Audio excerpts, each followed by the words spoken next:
good to be with you all. I am thrilled to have this opportunity to share with you all on what I call the purpose path. And it very closely links with what my friend and colleague, Professor Kramer, just discussed with you all. This conference is an amazing idea, and so I am first wanting to express my gratitude to the team that put this together. Can we give them a hand? This is great. This is a great conference, and it's very much needed as I spend time in the marketplace, spend time at Kellogg teaching graduate students, and certainly spend time in the church as a pastor. The intersection of faith and leadership is a critical one. And oftentimes there's this tension to pull the two apart. And what I'd like to do in the time we have together is really continue this theme of merging them. So what I want to do is share a few scriptures with you, and also share a couple of questions that should provoke some thinking and some conversation. And then we will continue with, as Harry calls it, Q&O. So let's hop right in. First scripture that comes to mind for me is Philippians chapter 2. We think about this idea of God at work. What I first want to start out with is some understanding of what God is doing in us, right? And here we see the writer saying that it is God working in us both to will and to do of God's good pleasure or his own good purpose, which means then that our lives are not our own. And that means then that everything we're doing is a function of stewardship on behalf of the God who has entrusted certain resources to us, whether that be money, whether that's our time, our talent, right?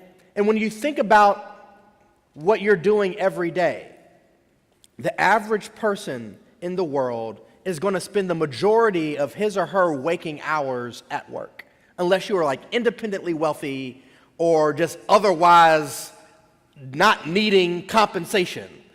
You're going to be spending the majority of your waking hours in the workplace. Thus, whatever God's good purpose is must have something to do with how you're going to spend the majority of your life, right? Romans 8:28 and 29 build on this idea. The Bible tells us that we know that all things work together for the good of those who love God, who are called according to his purpose. Because those who he did foreknow, he also predestinated to become conformed to the image of his Son, that he would be the firstborn among many brethren. Why do I share this? I recognize this is Saturday morning and not Sunday morning. But the reason why I'm sharing this with you is to build off of the last point, that if in fact God is at work in us to will and to do of his good pleasure or his good purpose, what might that purpose be, right? And so many of us have heard Romans 8:28, and we think about all things working together for our good. And that's a really encouraging passage of Scripture. But many of us fail to recognize what that good actually is. And here in verse 29, we see it, that we would be predestinated to be conformed to the image of Jesus Christ. In other words, the good that God is working towards in all of the circumstances and affairs of our lives is not for our comfort, not for our convenience, not for our satisfaction, not so that we give God a great net promoter score, but so that at the end of the day, we'll look more like Jesus Christ. So, if we're supposed to be taking our time and every other resource that God gives us to use for God's purpose, and we see here that God's good purpose is to make us look more and more like Jesus Christ, then it concludes then in Colossians 3 that whatever we do, we ought to do enthusiastically as something done for the Lord and not for men. No matter how highly compensated you are, I've never met someone who said that they were motivated to do their best work solely because of their compensation. Right? No matter how big the check, no matter how wonderful the perks, right? As Harry mentioned just a couple of moments ago, once you hit that $70,000 or so per year threshold, more money is not going to make you happier. It's not going to be life-changing in the way that someone who has no job, who gets a job, will have a change of life, right? So there is some life change when you go from being jobless to having a job, right? You can afford rent, you can like buy food, you might even be able to like shop at Whole Foods and decide which brand of food you want to buy, right? You don't have to walk by and do the difficult calculations that many people around this city and around this country and around this world are doing of which thing can I buy today, which bill can I punt till next month, right? God gives you a couple dollars in your pocket, you're fine by and large. Thus, whatever it is we're doing is not for the compensation. A lot of us want to get pay increases on our jobs. How many of you all have ever gotten a pay increase? This is good. For those of you all who have not raised your hands, you should join us at Kellogg for a negotiation class sometime. I'd be happy to help with that. But all of us, hopefully at some point in our careers, will have gotten some kind of compensation increase. And we really, in some cases, agonize over these increases. 2%, 5%, 10%. Let's say you have a $150,000 a year salary.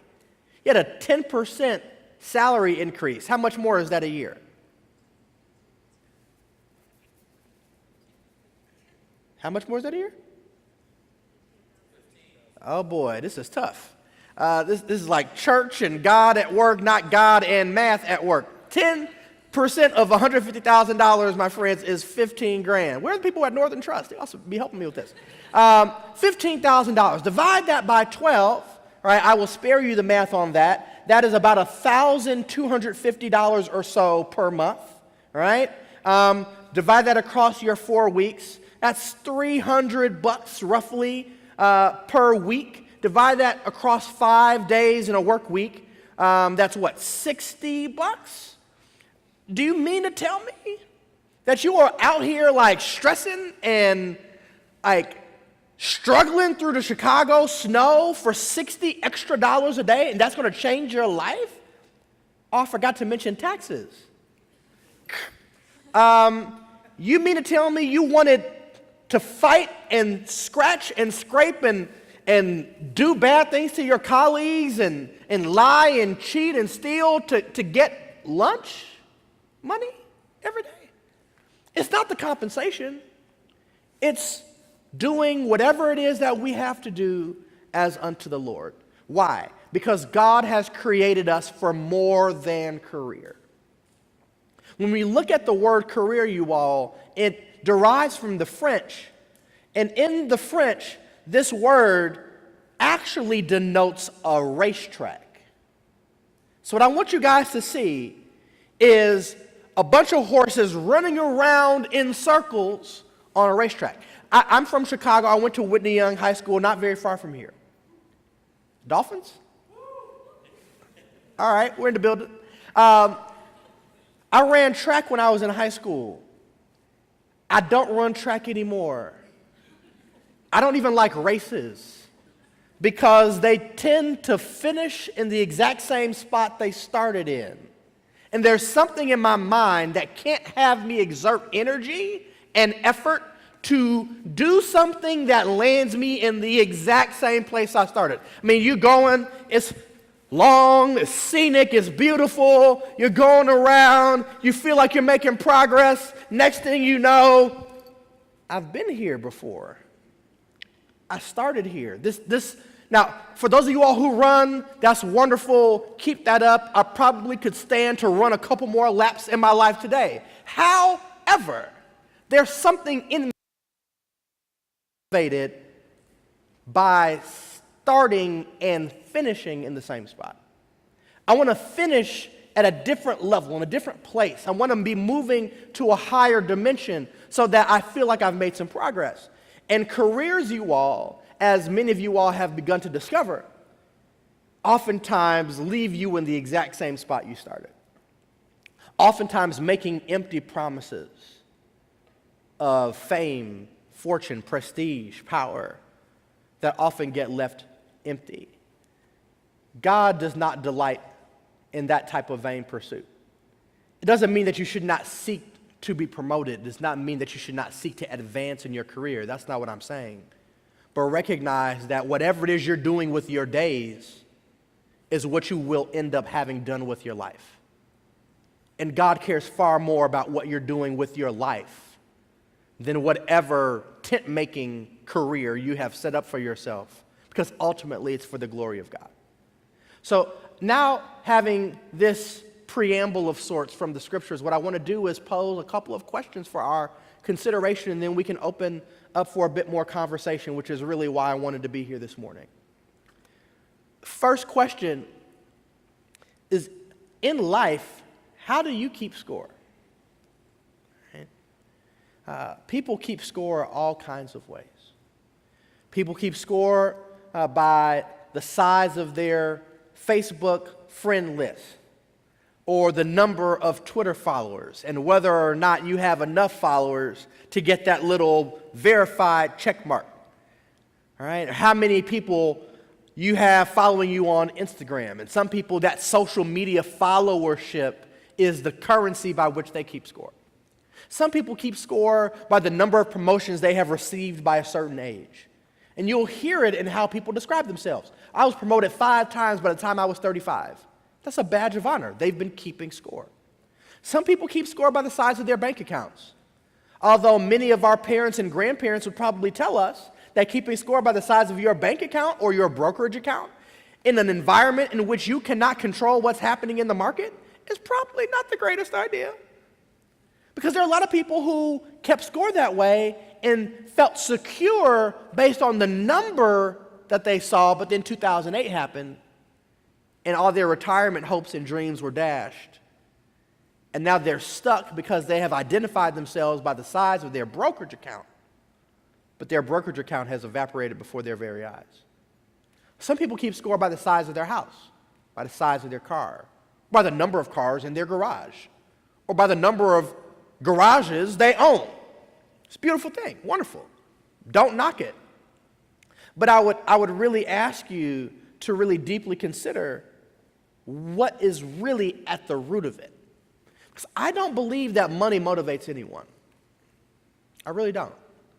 Money is not a motivator. Money is only a means to an end. So perhaps you want a lot of money so that you can buy the biggest house on the block. Well, why is it that you need the biggest house on the block? Is it because you have like 8 kids and need to take care of them all? Okay, well then your motive is really to take care of your family well. Or is it that you want the biggest house on the block so that you can be in the house that is bigger than anyone else's around you, which is really a matter of social comparison, right? And I tell folks all the time, comparison is the thief of joy. You will never be content with what you have when you are comparing to someone else. I promise you. How many of you all are married or partnered? This is good. I promise you, there comes a point where it is destructive to your marriage to compare your partner to someone else. How many of you all are parents? All right. A handful of us in the room. I know this is the Young Marketplace Leaders Conference, right? But it becomes destructive even in the life of a child if you consistently compare them with someone else. Oh, you did well, but I mean, could you swim more like Johnny? Could you do your back floats more like Timmy? Like this relentless comparison engages us in a ceaseless striving where we're always trying to do more and we're never content with where we are, and that robs us of our joy. So money is not a motivator. Perhaps it's pride that's motivating us. Perhaps it's fear that's motivating us. Perhaps it's wanting to make a difference in the world that's motivating us. Or having a sense of autonomy and independence and ability to make decisions free of constraint. But my question is, how are we keeping score? And if we are keeping score from God's perspective, does our scoreboard align with God's? How is God keeping score? Let me ask that as a question. It's not the end yet, but I want to hear some of your thoughts. How do you think God is keeping score on your life? You guys ever thought about that? Like, yes, you're saved by grace through faith. Check. But God doesn't just like save you and then whatever you do is fine with me. Like there is a heart that God has for what you will do with your talent, time, and treasure. How's God keeping score? Yeah. Lives impacted. Can you elaborate on that? People you have saved, people you have helped, people you have served. People you've shared the gospel with, people you have served, people whose lives you have touched, right? I would encourage each and every one of you as Christian marketplace leaders to consider how you intentionally share the gospel of Jesus Christ in your workplaces. Because where you are working is a mission field. God has positioned you there to be a bright, shining light. And so, yes, will that cause you to stand out? That's kind of the idea. God did not give you his spirit so that you could have like a Jesus Jr. badge on your chest. God sent his spirit into your heart so that you could do a work for him in this mission field that you call your workplace. So yes, I would strongly encourage you, whether you come from an evangelical background or not, to be very thoughtful and very mindful about how you can articulate the gospel of Jesus Christ wherever you are. Because relying on the professional Christian clergy to do it may not be such a great move all the time. Because you cannot always invite your colleagues to your church. Or say, hey, follow my pastor on Twitter, and I'm sure you'll get some inspirational nuggets. That's not the way that's going to work. They may be in a situation where they need you to speak the gospel, not just to let your light shine and assume that they'll figure out that it's Christ in you, but for you to be able to speak the gospel. The Bible tells us that faith comes by hearing the word of God, not just by observing bright shining lights and connecting the dots. That's why I hate this quote that is of apocryphal origin that says, preach the gospel, use words if necessary. How many of you guys have heard that before? Yeah, delete that. That's not in the Bible. It's not in the Bible. You need words to preach the gospel. You need words. Somebody had to tell you who Jesus was and what Jesus did at Calvary for you in order to be saved. You didn't just watch it. You didn't just watch a lot of good people walking around and say, oh man, I want to be saved. You had to at some point hear someone articulate the gospel, and it could be you. So I think God is certainly keeping score on that dimension. How else is God keeping score? How we treat the poor. No question about it. No question about it. What we have done to the least of these, we've done unto him. And so this is not to get into some conversation about redistributing wealth and all that. I don't have the time to go down that line of conversation. However, what we do not only in terms of passing an individual on the street and whether or not we give them $1, that's not it. It's also thinking structurally and systemically. Are we living lives that are committed to the righteousness and justice of God? Right? This is how God is keeping score. So, if this is how God is keeping score, is how you're keeping score aligning with that? Or do you all have two completely different scorecards? Are you all on two completely different channels, two completely different games being played? Right? Which leads to the second question. Are your life's work and your daily work aligned?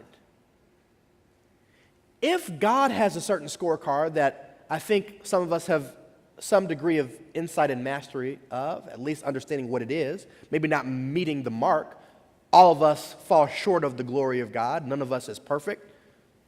However, there should be a striving, a pressing to reach what God is calling us to.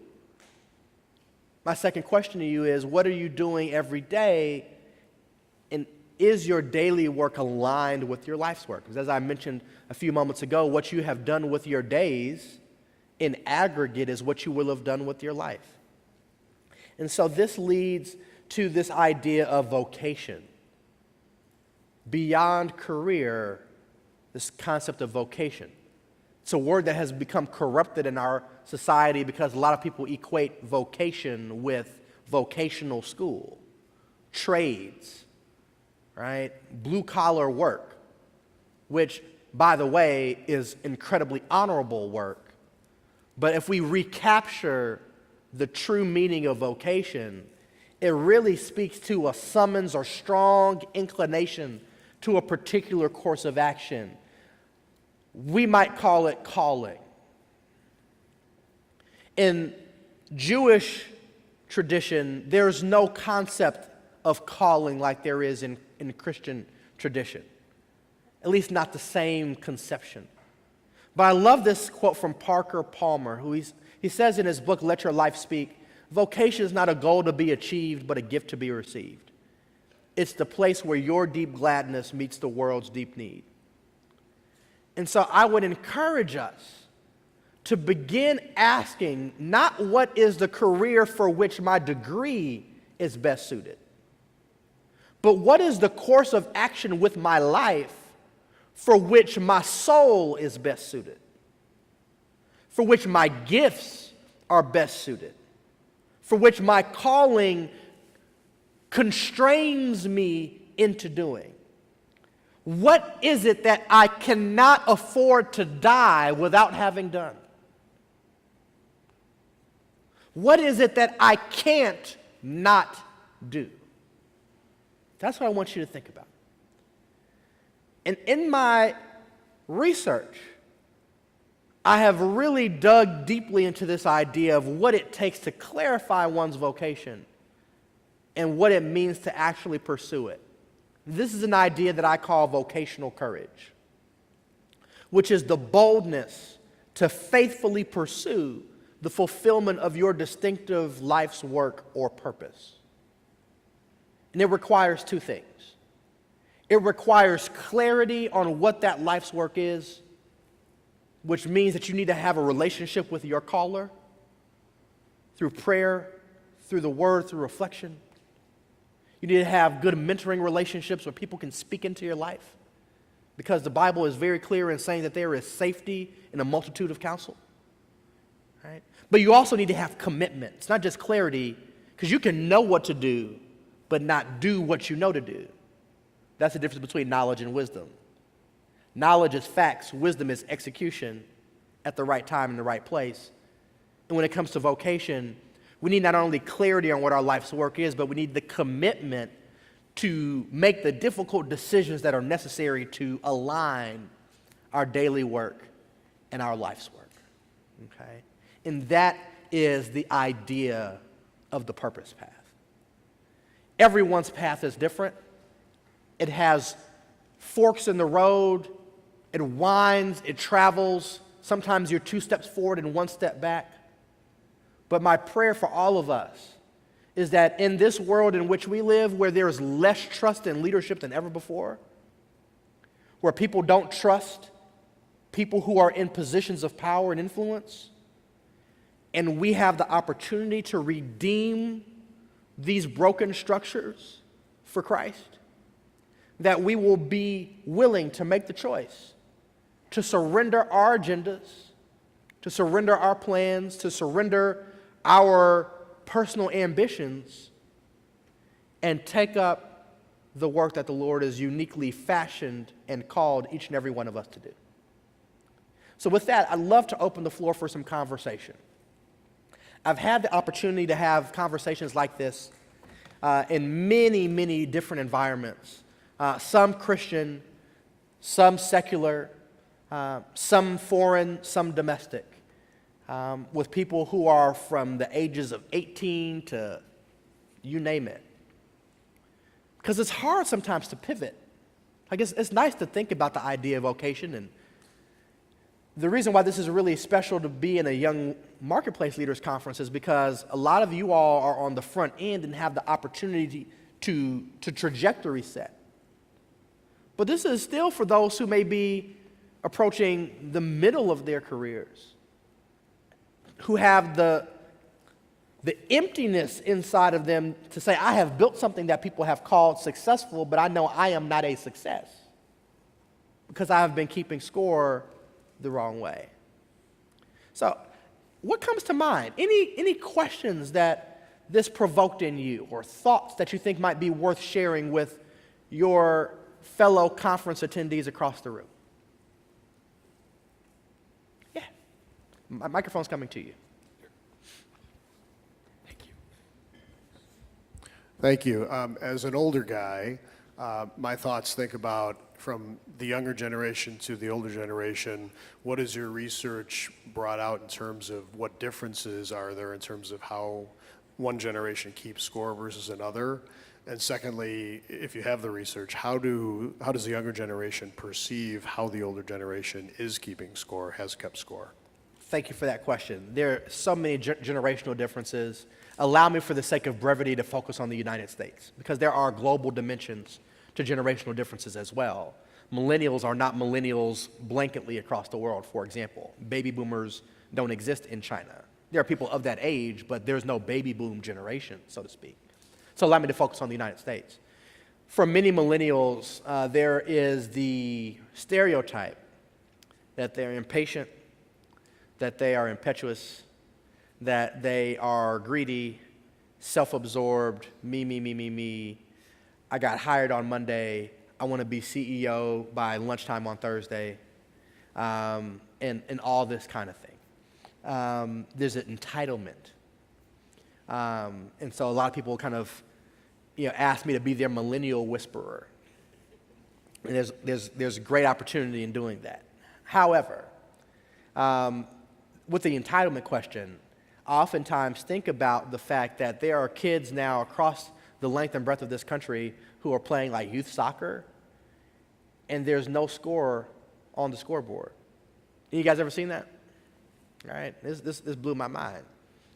There's no score on the scoreboard except for three small facts. One, the kids on the field are keeping score. Secondly, the coaches are keeping score. And thirdly, the parents are keeping score. So if the kids, the coaches, and the parents are all keeping score, but there's no score on the scoreboard, why is there no score on the scoreboard? Well, because it's not whether you win or lose, it's how you play the game. And we want to build good sportsmanship. But then we build people who are fragile and don't know how to fail.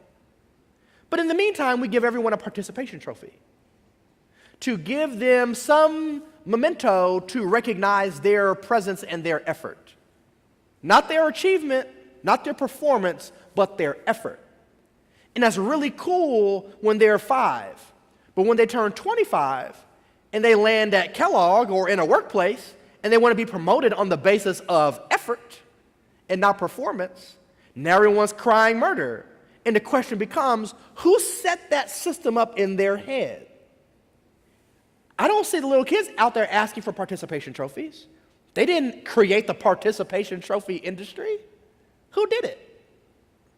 Their parents and parents' parents and their coaches who didn't know how to lose when they were 5, and so they're trying to protect kids from the sting of losing. So now they have set up a paradigm of reward on the basis of effort, and that translates into the workplace as well, unfortunately. So some of those values that we oftentimes ascribe to certain generations, we have to take a look at how they actually came to be. And a lot of generational differences that we see are actually the result and fruit of preceding generations. There are all kinds of stereotypes about baby boomers being obstinate and caring more about time at grade and time served and not so much how smart or how gifted or able you are, and that creates some clashes as well. But there are tens of these sorts of sticking points that create intergenerational tension in organizations that make it hard to collaborate and hard to keep gifted talent. Yes?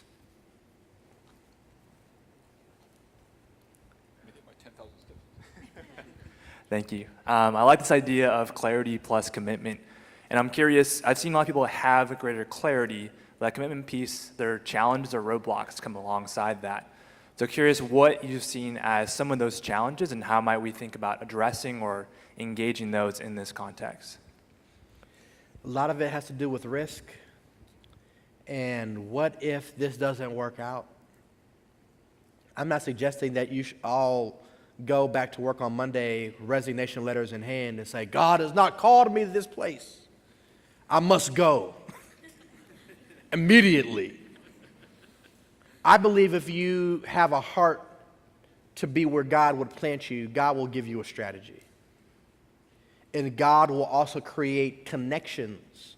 Because while the Holy Spirit is very much active in the earth, my experience at least has been that God uses people.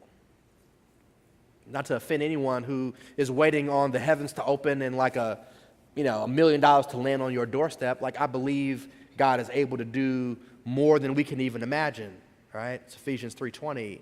However, I have seen God work using other people. And so God will put the right people and the right opportunities in your path to lead you, if you are open, into the place that you would be, that he'd have you to be. So part of this is being open, and a lot of us aren't open because we're afraid. A lot of us aren't open because we're afraid. A lot of us have received advice from people that says, work hard, and then after you retire, then you can do God's will. Then you can be philanthropic. Then you can be charitable. Then you can be a real giver. Then you can do all these things that God has called you to do all along in the last part of your life. But retirement now is very much a different concept. Retirement age was set at 65 when life expectancy was 66 and a half. So the whole concept of retirement as a life stage of decades is never the design. A lot of people aren't retiring, they're rewiring, right? And so if you're going to just put everything off until retirement because you just want to like accumulate all the toys now, God is saying, I can use you today in an amazing way if you're willing to yield to me now and not later, right?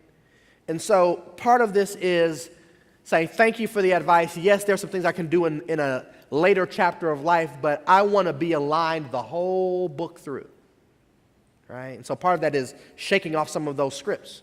Another thing is also being willing to think outside the box in terms of what it is that God's calling you to do. And your vocation may not be in one organization. A lot of us think about career as one thing. As was mentioned in my introduction, I'm a CEO of a consulting firm. I'm an assistant pastor of a church here in the city. I'm a professor at Northwestern. Those are three distinct areas of endeavor, and a lot of people would call me trivocational. And I push back. I'm not trivocational. I have one vocation. It plays out on multiple platforms depending on the day. And there's some moments like this where some of my platforms collide, where I'm able to talk about the scriptures and talk about career at the same time in a church. Those are like amazing moments. But I'm no less a pastor at Kellogg. I'm no less a professor in the pulpit at my church. I have one vocation. It plays on different platforms. And so I would encourage you to think about the career options you have in front of you and the organizations that compensate you as platforms for you to do God's will. They are paying you to do God's will in your life as you also help advance their purpose as well. And if you look at it in that way, especially with the advent of the gig economy, where people have like a gig here, a gig here, a gig here, and have to figure out the benefits on their own, if you think about using that perspective and bringing that into career, you have a lot more freedom. Because no matter how big the check is that your employer writes to you, they're not your source. The earth is the Lord's, the fullness thereof. God's your source. So God will position you where you need to be to do God's work, and the resources will follow. And it is having that trust and that confidence in God that ultimately is the biggest roadblock. We worship on Sundays, but we don't trust Monday through Saturday. How are we doing on time? Time for another question? Yes. Hi. My name's Allison. Hi, Allison. I am a year out of college now, so I fall into the millennial segment. And so I'm very aware of the entitlement opinion that Yes, many stigma, people have with yeah. millennials. And so I am wondering if you have any thoughts on when it's an appropriate time to stay in a role and grow and learn as a professional, and when it's a time to move into another direction that you feel more fulfilled. Yeah. Because I think our generation there's a conception that people want to be fulfilled immediately and that rather than working for it. Yeah, excellent question, Allison. So the secret is that folks aren't saying is that baby boomers want to be fulfilled immediately too. And as I look across some of the folks who I coach and have the opportunity to serve as an advisor, they're moving from place to place too, even at very high levels. And some of them are changing jobs like they changed their socks, because they're finding at the executive levels that there's resistance to accomplishing some of the work. For example, chief diversity officers. How many of your organizations have a chief diversity officer? You know what the average lifespan is of a chief diversity officer? You think it's like a decade or? No, it's more like 5 minutes. All right? Chief diversity officers turn over every few years because the work is really difficult and they're oftentimes trying to disrupt established cultures. So here you have these C-suite executives who are hopping from organization to organization, sector to sector, and they're sometimes in their 50s and 60s, right? So the reality is the entire game has changed for everyone. It's not just 20-somethings who are changing their career paths very quickly. It's 40 and 50 and 60-somethings who are pivoting in and out very quickly and advising others to do the same. But the deeper part of your question is, how do you know when it's time to go, right? And so this is very much a matter of prayer, because if God has positioned you there, you're on assignment. And your assignment may not just be to do with the things that are in your job description.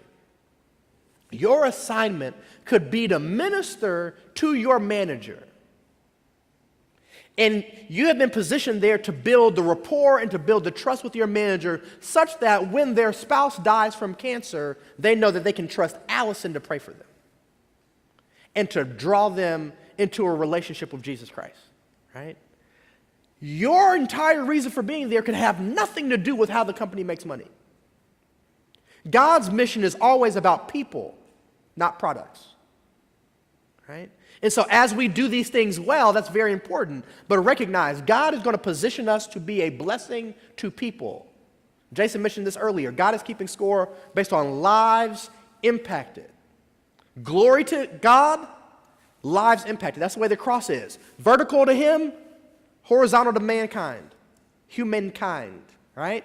And so the reality is, you could be there to make an impact on individual lives that you don't even know about. So you want to make sure that your assignment is completed. You have a release in your spirit before you move to another opportunity, because it's not just a job. It's a mission from God.